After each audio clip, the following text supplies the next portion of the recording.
focus is on treason within our U.S. governmental system. The money-making scheme for the war machine positively benefits both the warmongers on the right and the left.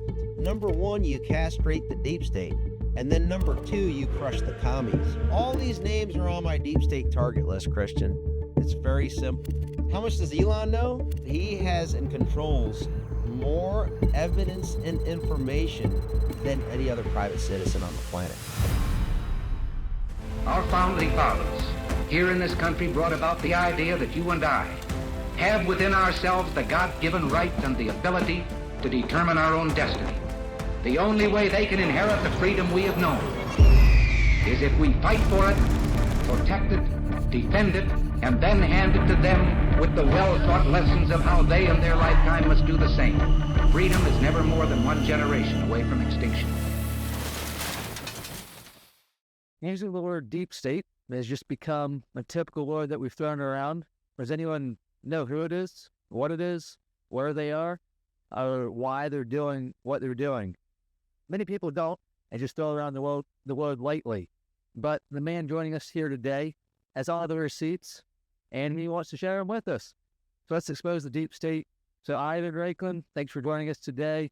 Let's jump right into it. Christian, thanks for having me on. Yeah, let's go into the deep state by name, date, place, and transgression. All of it. Well, not all of it. Only about 600 of them. Only 600. That would be good enough for now. We don't want you getting killeried yet. Yeah. So, So let's go back to 2016, 2015, when Trump was picking his VP. The final four picks were Mike Pence, General Flynn was in there. Who else? What was going on back then? When it all basically started, what you started looking at all the details.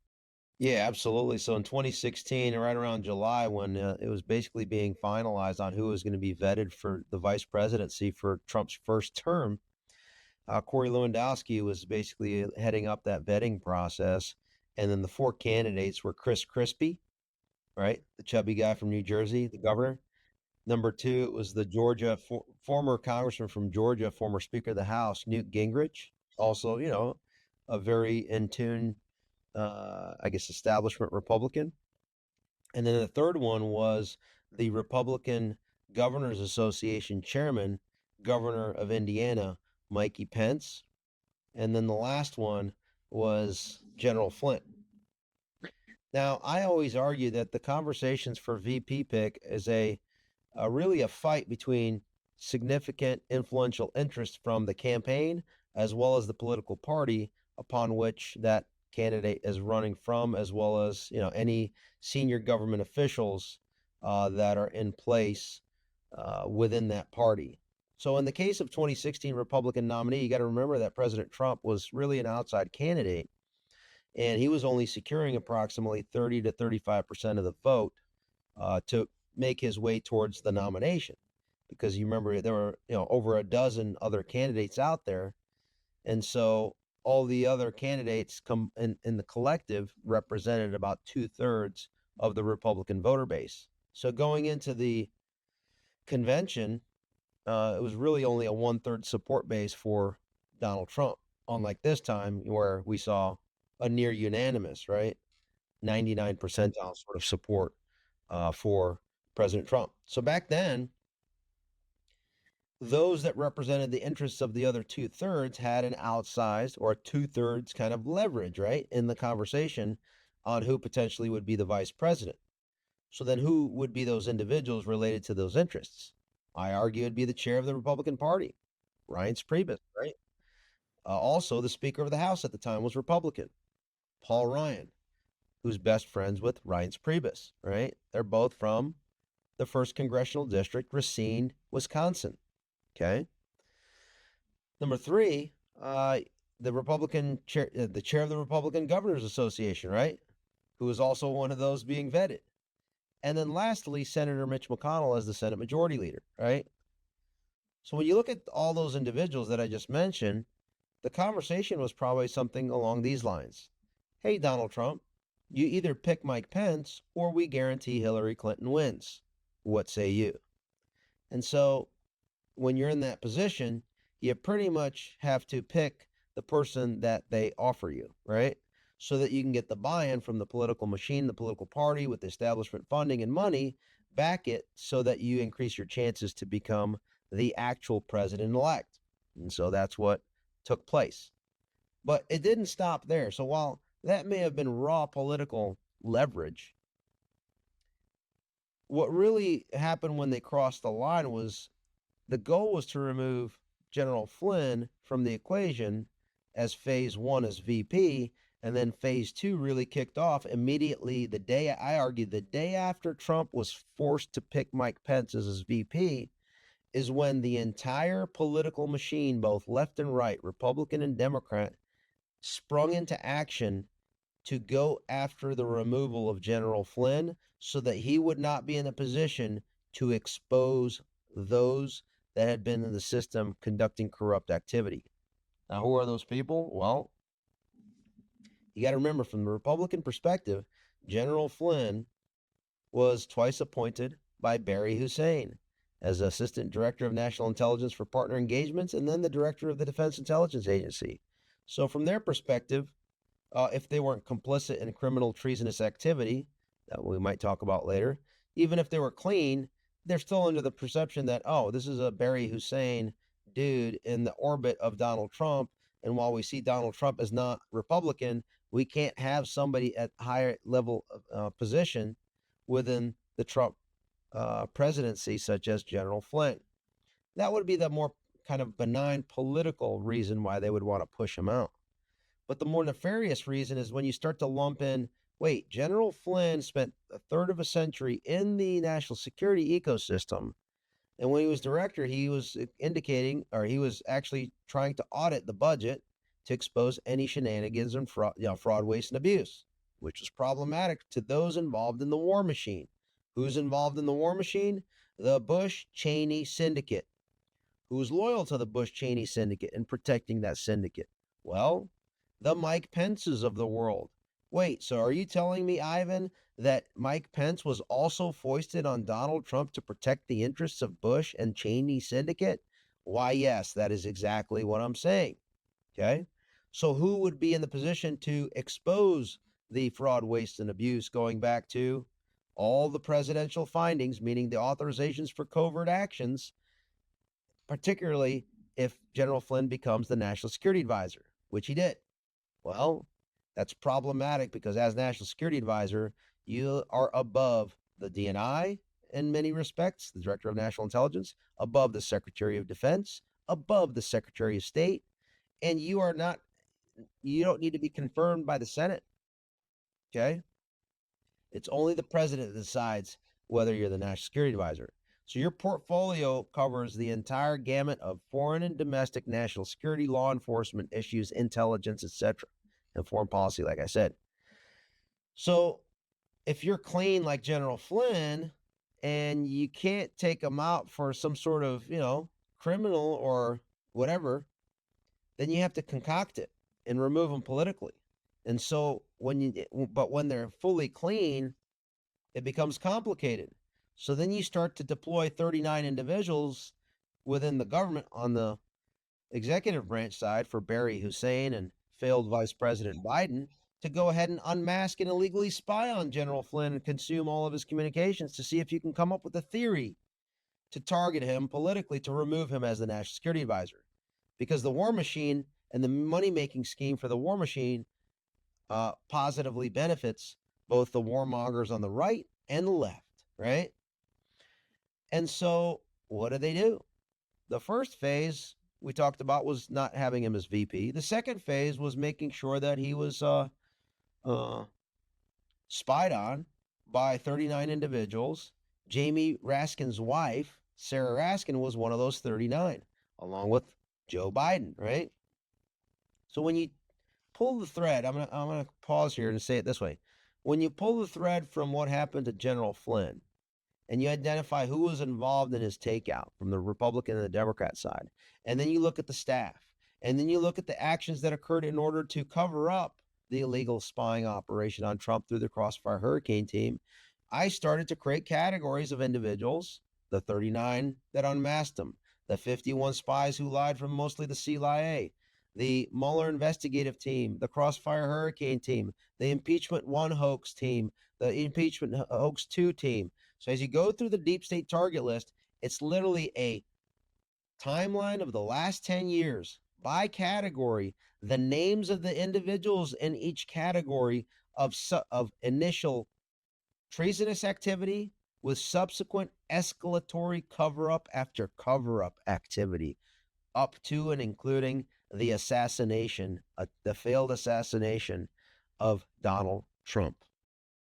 So it's been the same player, same 39 the whole time that tried to get Flynn out of being VP and then spied on Trump. And then we're working against him the whole time in the White House, 3 Pence, and then on J6, and now throughout his third campaign, and now the assassination attempt. The same 39.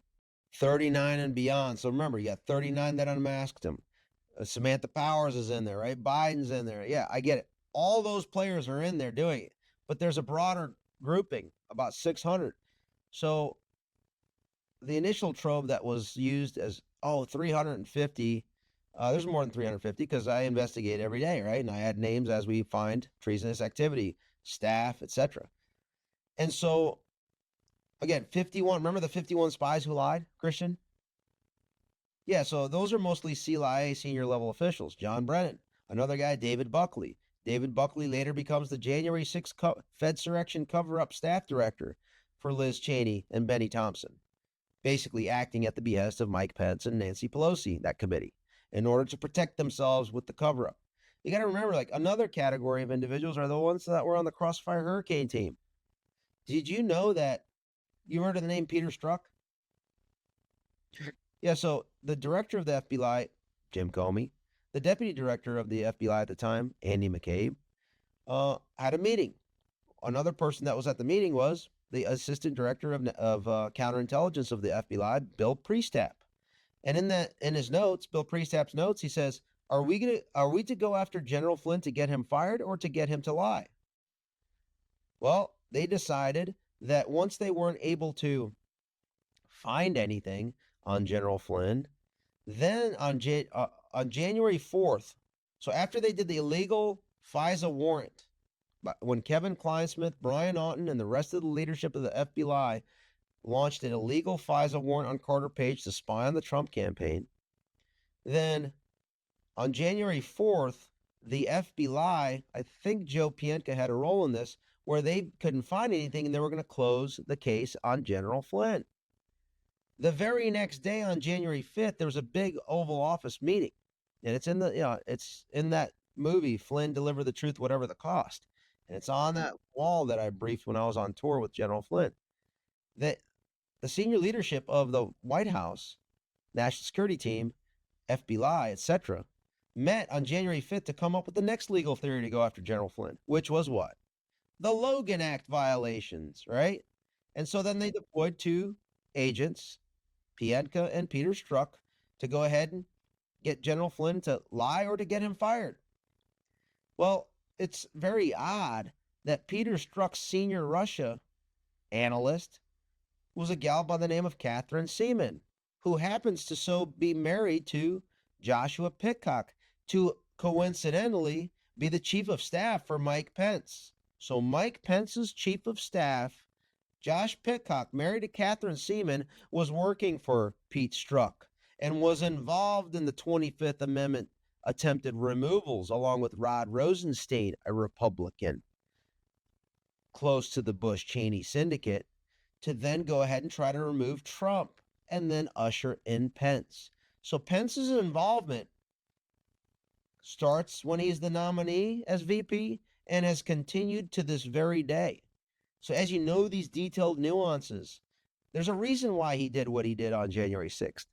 He had to block the re-election of President Trump, because if President Trump comes back in, consequences and retribution and accountability come swiftly for every single person on the deep state target list that I've created, to include Mike Pence, to include his chief of staff and his wife, Catherine Seaman, and her boss, Pete Strzok, and Pete Strzok's boss and colleagues, Kevin Kleinsmith, Lisa Page, Andy McCabe, Jim Comey, Bill Priestap, and the list goes on. And I got them all. So to answer the full question, there's 600 at least, and the list is growing every day. There are 51 spies, and 39, what was the plan to spy against Trump in the beginning? What's the name of that? Firestorm? Crossfire Hurricane was Crossfire Hurricane operation. Yep. So 39 there. Yep. And then we have people like Pence, we have people like Biden, we have Beret Hussein, Barack Obama, whatever you want to call him. So we have all of these people involved. We have Peter Strzok, head of the CIA and the FBI, all of these people involved. John Brennan was the head of the CIA, but Peter Strzok was one of the lead agents within the FBI. I'm just saying we have all these guys from the three-letter agencies involved. So there's hundreds of them. Who's at the top? Who's the one orchestrating it? Is it Barry? So who's the one orchestrating? I would argue it's a combination of Barry Hussein, but leveraging the capability that John Brennan comes into this conversation with. And then that's at the national level. And I get it. A lot of people send me messages. Hey, you need to add the following people to your list. My focus is on treason within our U.S. governmental system. Okay. I get it that there are a lot of private actors, both domestic and foreign individuals, that deserve and warrant to be addressed and actioned. Okay. Like Bill Gates, right? Like Klaus Schwab, the World Economic Forum, the Xi in China. I got it. I mean, that's nothing new.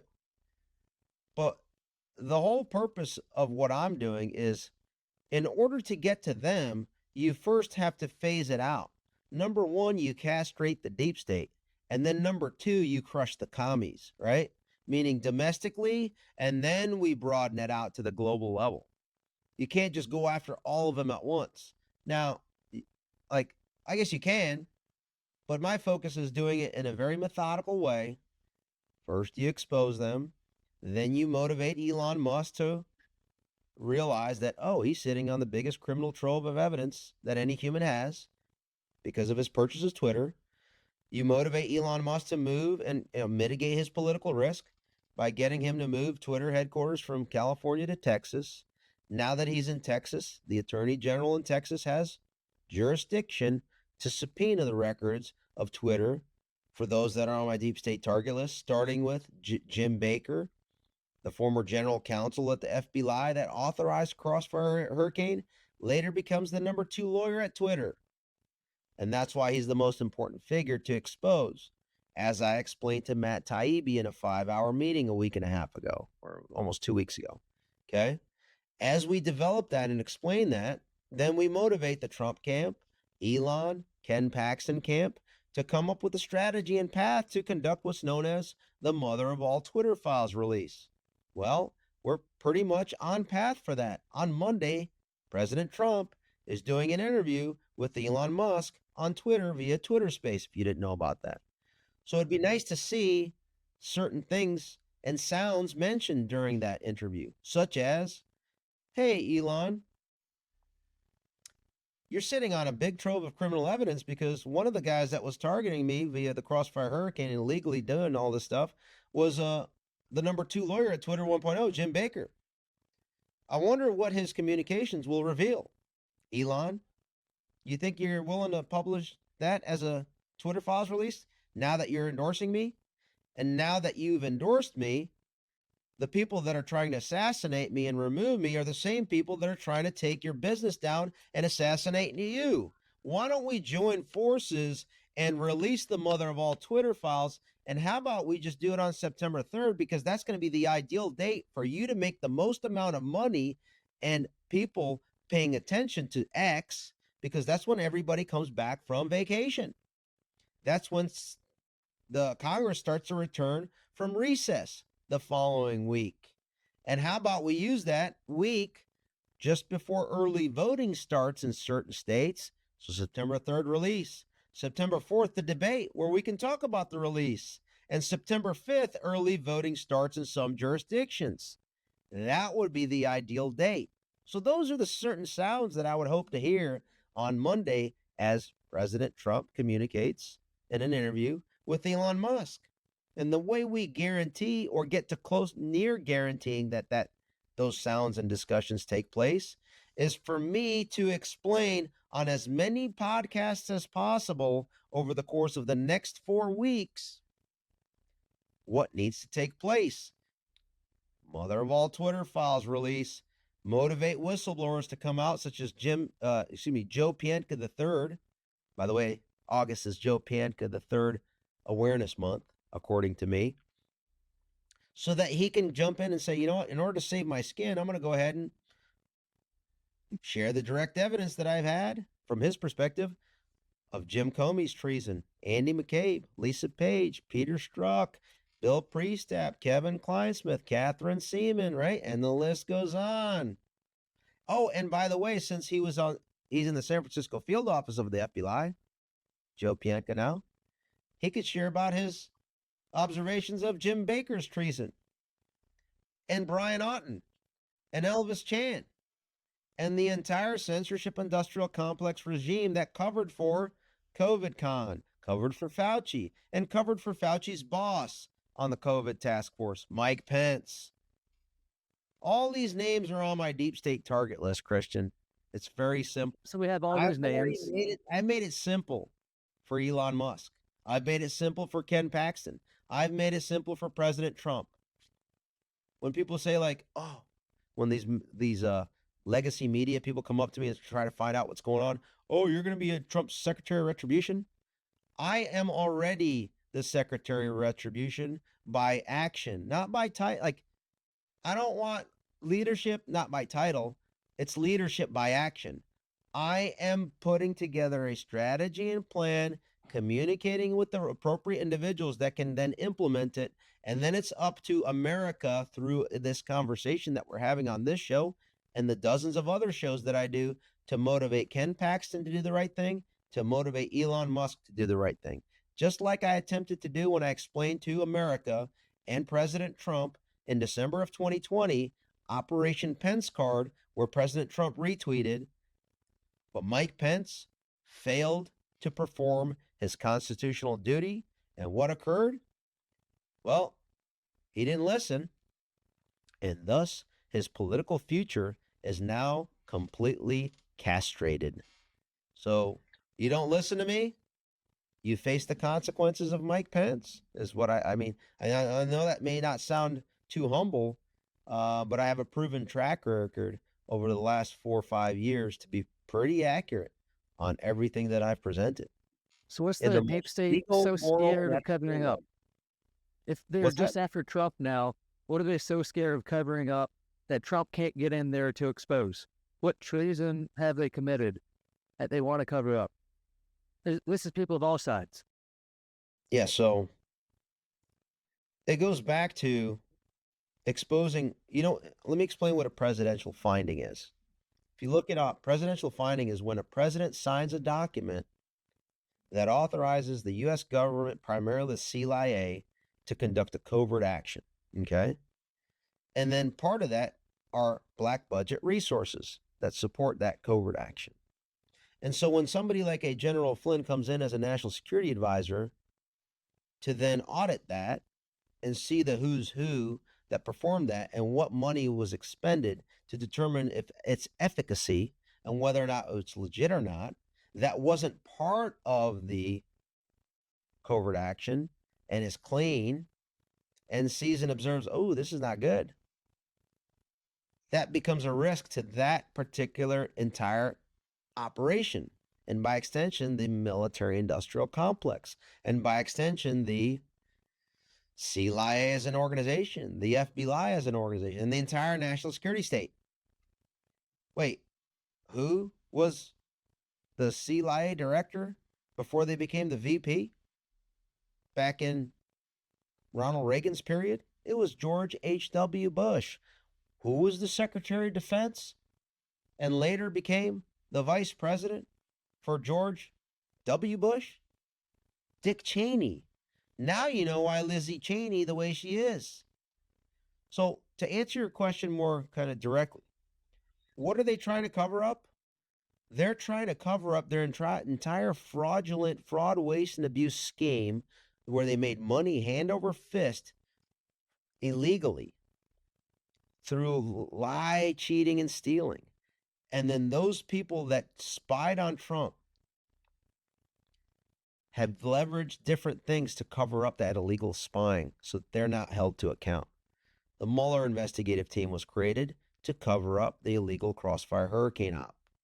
The impeachment hoax 1 was created to cover up for the Mueller illegal investigation, which that investigation covered for the previous one.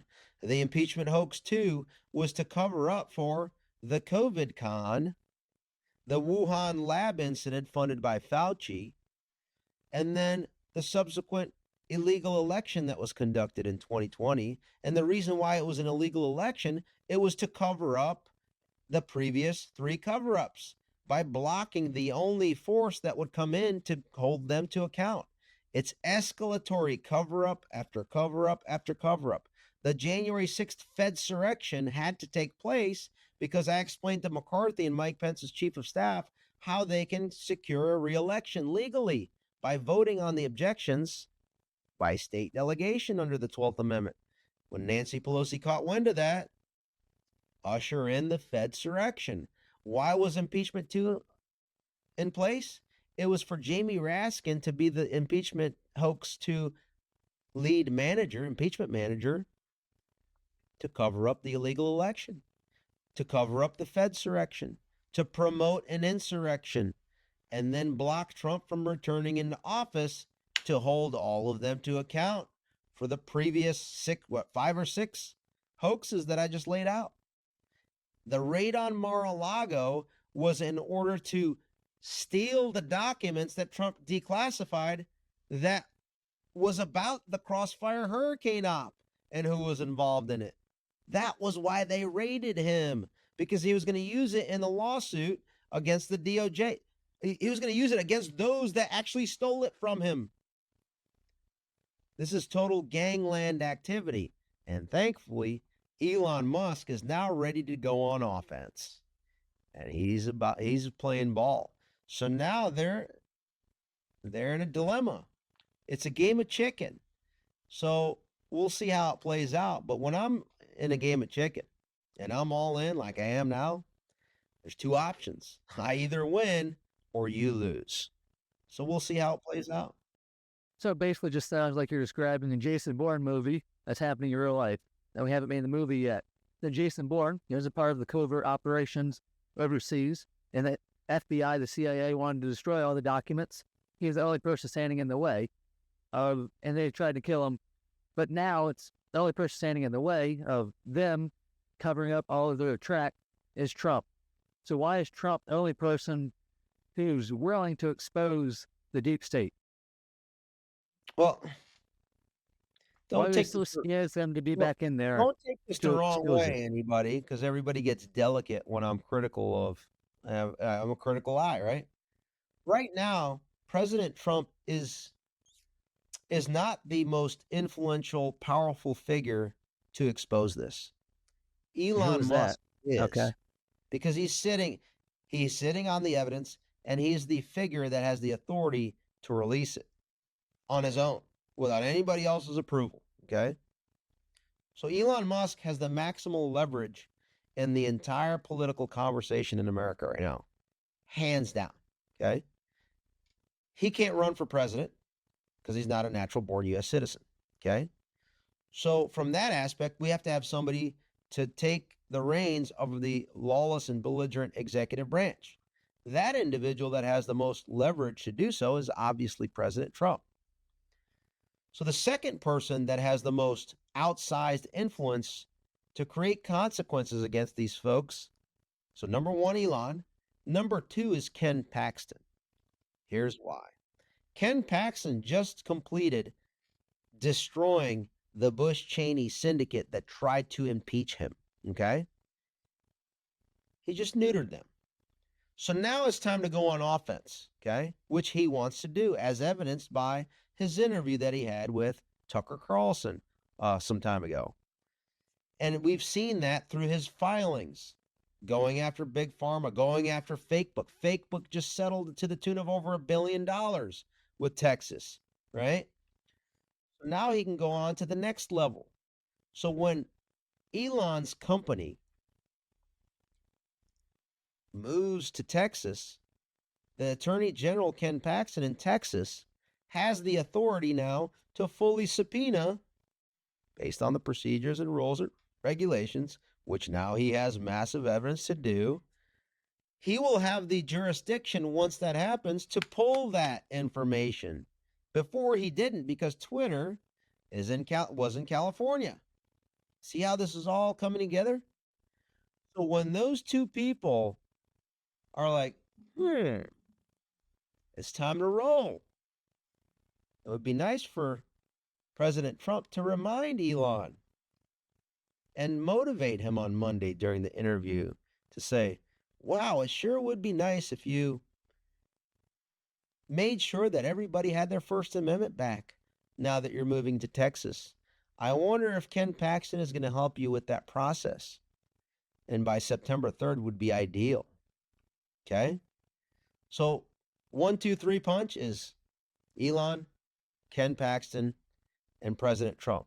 Now, remember, President Trump is a private citizen because our institutions failed us and ushered in an unlawful, illegitimate, belligerent executive branch failure known as the Chinese Communist Party ambassador to the U.S. squatting in the White House, Dementia Joe, who is arguably not even alive. I haven't heard or seen anything from him in a while, right? So that's the dynamic that we're in. Once President Trump is back in office and we correct our institutions over the next few months by getting him back in, then we're in a much stronger position to castrate the deep state and then by extension crush the commies for phase 2. But in the interim, before we get to that point of January 20th of 2025, we have to continue to weaken those deep state 600. Okay? How do we do it? We educate the country that these are criminal scum that cannot walk anywhere without being exposed and then actioned. How do we action them? We release the criminal evidence, apply a jurisdictional component to it, whether it's Texas, a Texas county, or Paxton shares it with his fellow Republican attorneys general throughout the country, over 24, right? Or within the 2,500 red counties that have a Republicans voted in DA or equivalent, right?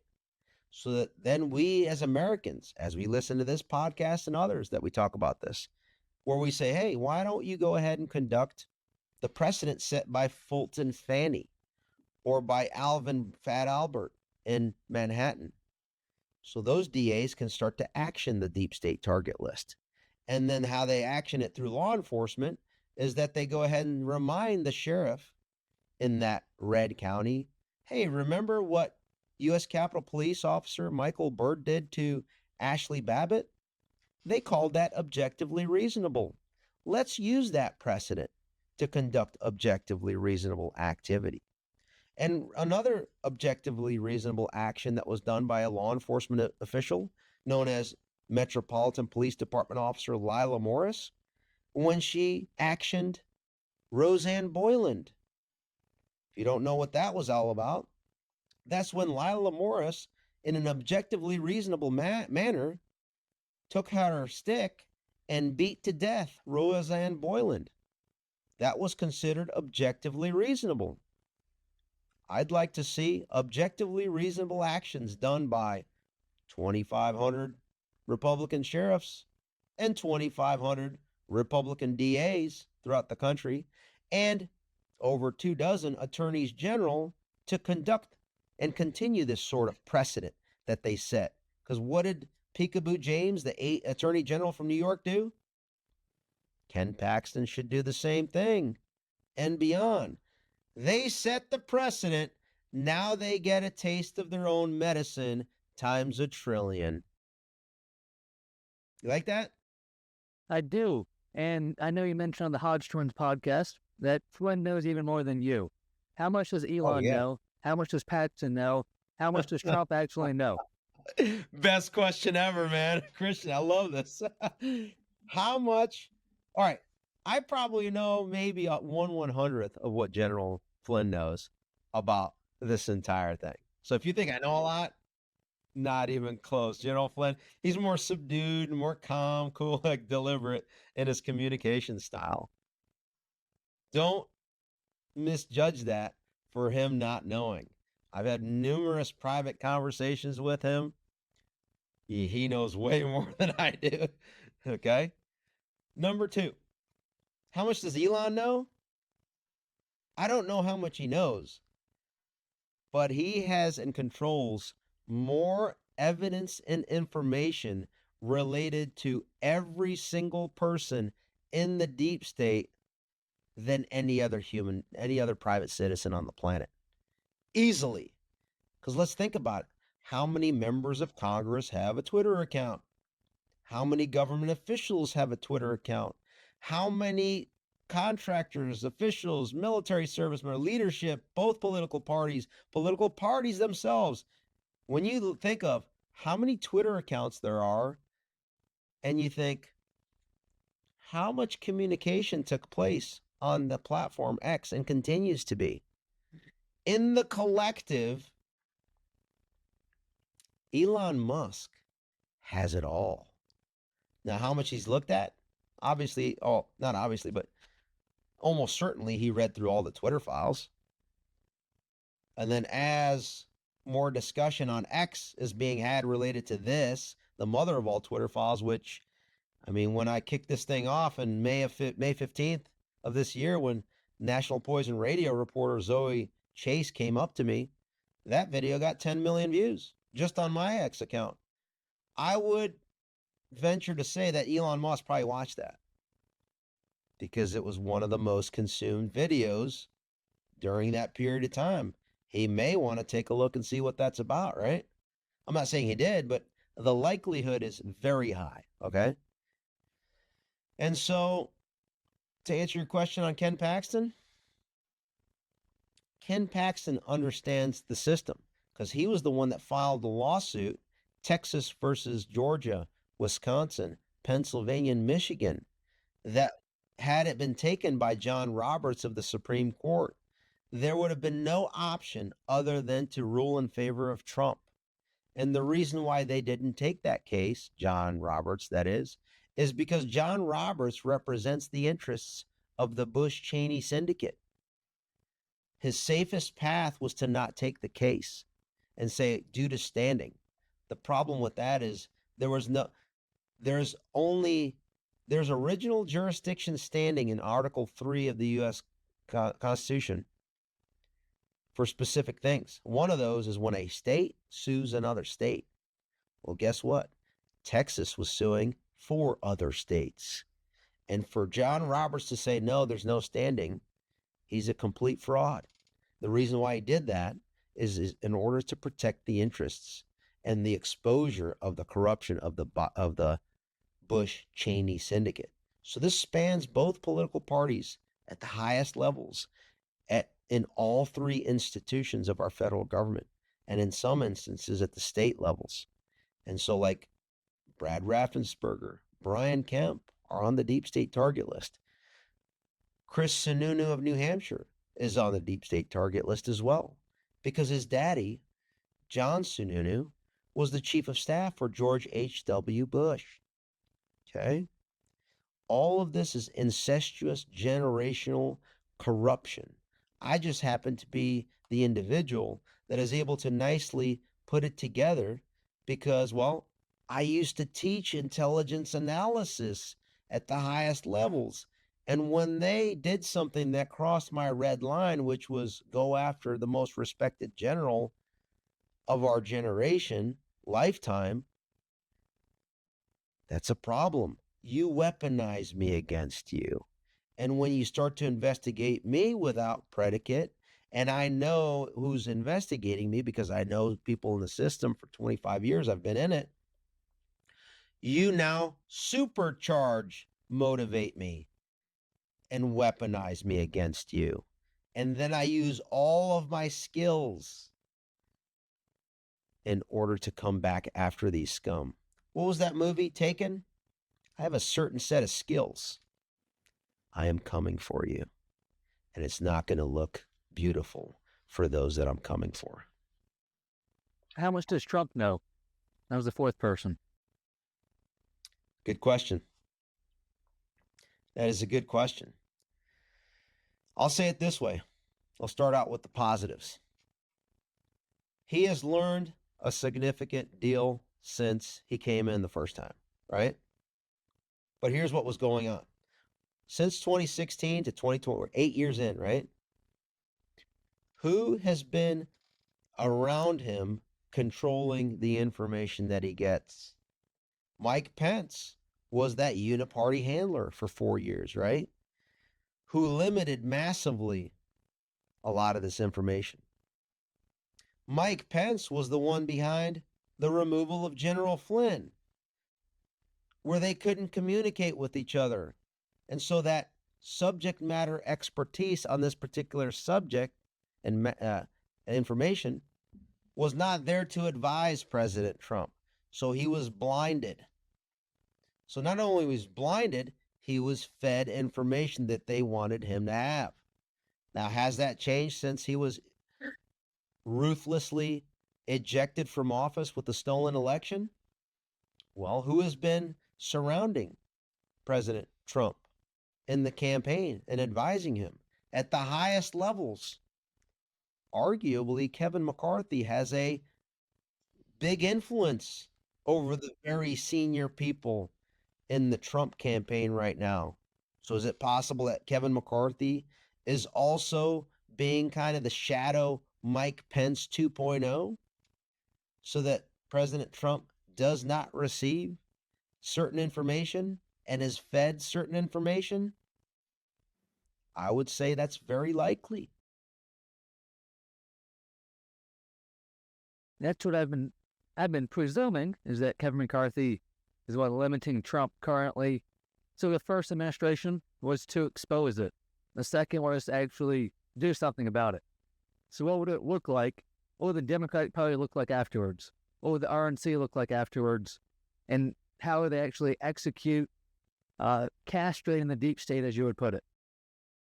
All right, so let's start with the Republicans. Let's take a look. I was at the RNC convention. I didn't see Paul Ryan there. I didn't see Adam Kinzinger there. I didn't see Lizzie Cheney there. I didn't see George Bush. I didn't see Dick Cheney. I didn't see anybody.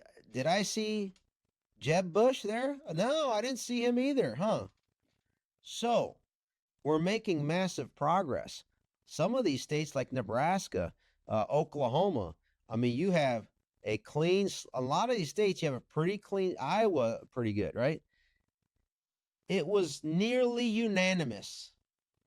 And even when they were there, when Mitch McConnell was forced to say, oh, Kentucky allocates its delegates, the entire stadium was booing him. You couldn't even hear him. Right? Who else? Wasn't Brian Kemp also there? They booed him. So we're making progress massively.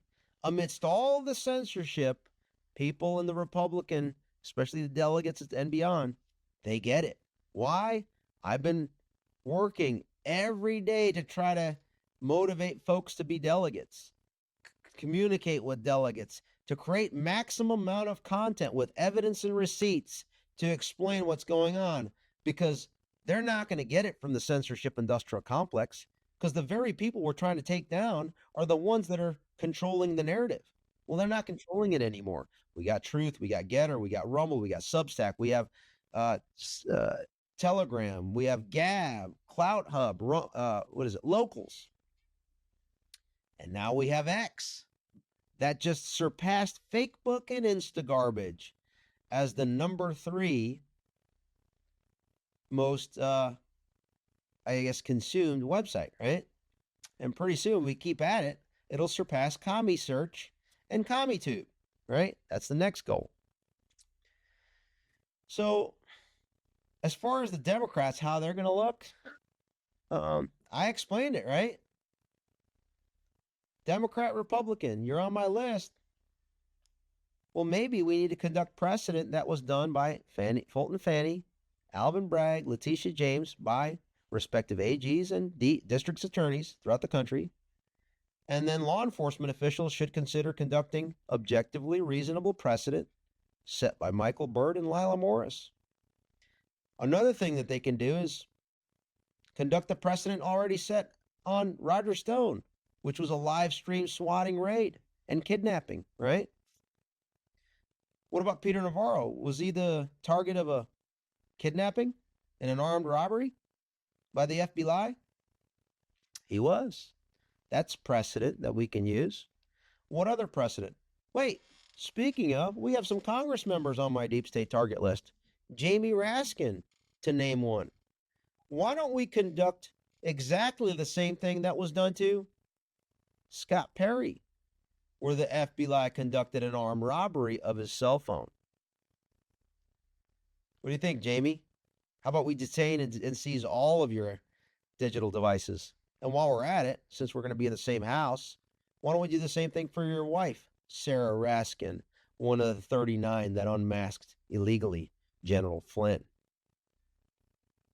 So that's what I would expect to see, is just another precedent-setting move, continuing what they basically set forth as precedent and give them a little taste of their own medicine. So what's the why behind all of this? They want to hide everything because they've committed treason. And then at the top of it, we have the World Economic Forum, and all of those guys are at a global level. So do they want to destroy America? What's their end goal? What are they aiming for? Just ultimate control? What is it? Yeah, so it's twofold. I'll categorize it this way, like the domestic front and the global front. So let's start with the global one this time. So World Economic Forum, right? You got the international institutions that are captured by China has an outsized influence over Klaus Schwab and the World Economic Forum economically, right? And then also the United Nations through its surrogates that they've kind of placed in with the WHO, etc. So their goal is to basically weaken America so that China rises as the global hegemon, right? Russia has a play here because they would ideally take the second position globally after China, and then move the United States kind of to the third and maybe lower, right? Probably not lower, but like in that global political influence game. And so domestically, all these folks that committed these treasonous acts, they just want to retain power so that they can continue the gravy train. And then two, if they lose power, well, they're going to face consequences. Why would they stop their lawless activity and be like, no, go ahead, take power, go ahead and put me in jail or worse? Of course they're not going to do it. That's why I don't see a way that they allow President Trump to return to office. There's really only one method under our current system. Let me put it this way. There's really only one way that can still remain in the peaceful, patriotic, legal, and moral and ethical realm that I've been able to kind of come up with that will allow President Trump to win the election in November. Because what they're going to do is, Paul Ryan doesn't want Trump in office. Well, Paul Ryan, because he's going to get the end of the retribution stick as well, right? Paul Ryan sits on Faux News board. Faux News, remember, they just bribed Deviant Voting Systems $850 million. The question is, like, why did they do that? Invested, right? Settled. They said it was a settlement. It's in order to create an outcome of their choosing for the general election if they fail to assassinate or stop Trump from being the nominee. Okay? The backstop for the Uniparty is to have Deviant Voting Systems manipulate the 28 states in which they have a footprint in the machines and the software, right, of the electoral infrastructure. So if we use that infrastructure, there's no way that I see President Trump winning. Zero. Because they've already set the groundwork for it. The other thing, and that's if they don't assassinate him. They're going to continue to try to assassinate him. It's not like a one and done. Are you serious? You got to be naive. This is President Trump is an absolute existential threat to all of these people. They know we're coming after them, and we're coming after them maximally. I speak for myself, by the way. Okay? So then what do they have to do? They're going to do everything and anything. So then how do we resolve it? Goes back to the mother of all Twitter files. You release it, you showcase to the American public that the 2020 election was illegal, it was stolen, it was illegitimate, with the direct message communications and coordinations that Elon's sitting on, emails, etc. And then Elon, Tucker, and other influencers, maybe half-coward Rogan, will finally wake up and say, hey, you might want to listen to what I've been saying, which is, now that you know the 2020 election was illegitimate, the 2024 election is still using the same systems. How do we fix it with the time that we have left? Well, the way we fix it is we demand that the Republican state legislatures, at a minimum, and maybe all state legislatures throughout the country, exercise their Article 2, Section 1, Clause 2 constitutional authority, which is voting to allocate the state's electors for president and vice president.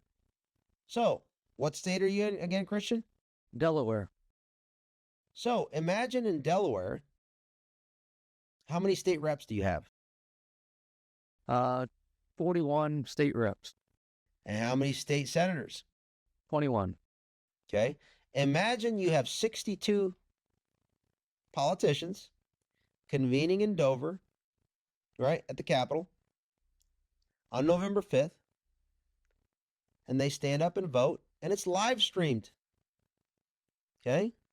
And they have to vote. The vote is, and this happens without the governor's special session request, because this is under the federal constitutional Article 2.1.2 powers. And the 62 stand up, roll call. They stand up and they ask the question, are you going to vote for the Republican slate of electors, or are you going to vote for the Democrat slate of electors? As the entire world watches live stream how they vote. Okay? So the Democrats are going to vote for the Democrat slate.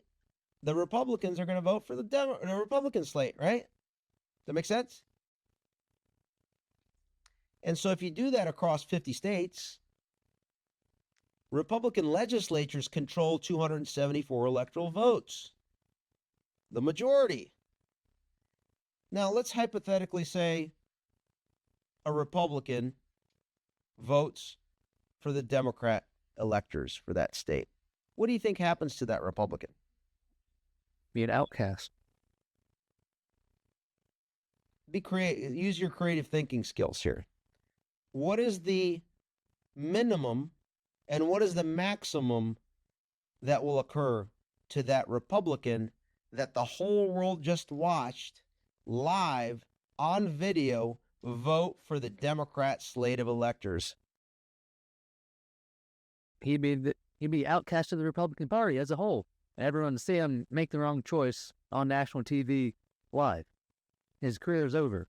So you're saying that the constituents and the state and the nation would dispense with them in much more vigor and fervor than what was done to Liz Cheney? Likely. Than what was done to Adam Kinzinger? Likely so. I would expect it to be much more than that, by a trillion, because much more is at stake. So if a Republican wants to go ahead and vote for a Democrat slate of electors, I think their constituents, the business owners, their supporters are going to guarantee maximum consequences for that particular Republican. I mean maximum consequences to them and anyone that they're associated with.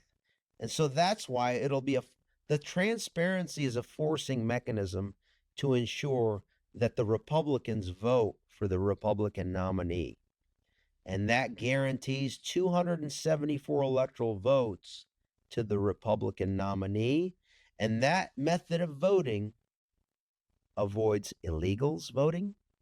It avoids the machines from voting, the tabulators from voting, the software from being manipulated, from foreign interference with the machines and the systems. It avoids drop boxes. It avoids mail-in ballots. It avoids every single level and layer of alleged and actual fraud that we've been discussing for the last 4 years. And the vote is done one day, in person, U.S. citizen only, because we know that those are just the reps that are doing it. And number 4, it is fully transparent. And if Elon wants to do it live streamed on X, we do it on X. We do it on Rumble. We do it on Truth Social and any other platform that will live stream it, Telegram, etc., etc. Getter. That is how we do it. But to get the political courage from them to do that, Elon Musk has to disclose all of the criminal evidence related to the illegitimate electoral system, known as the mother of all Twitter files. September 3rd is the ideal date for that. So if Trump doesn't get back in there, he's not reelected, and he doesn't win the presidency, what's the time frame until they usurp total control? And then what's our fight look like then, if there is a fight?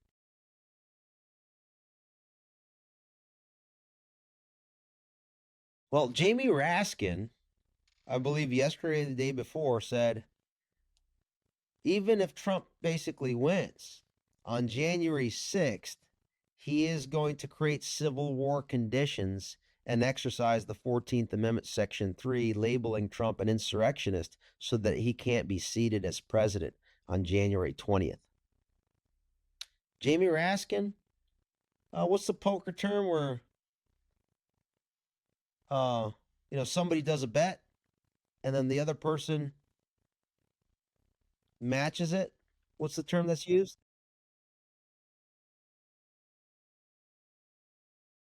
I don't remember off the top of my head, but I know what you're Jamie saying. Raskin, Yeah. I match that and raise you $1 trillion. Okay? Go ahead and play that game.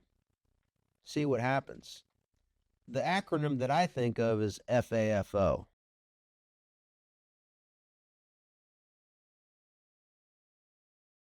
What the Supreme Court case recently that ruled in favor of the J6 defendants, would it have a factor there if Jamie Raskin tried to just label Trump an insurrectionist for J6? So here's what's going on, I think. So if Kevin McCarthy if President Trump has Kevin McCarthy as his chief of staff, you're likely going to see a Republican House of Representatives.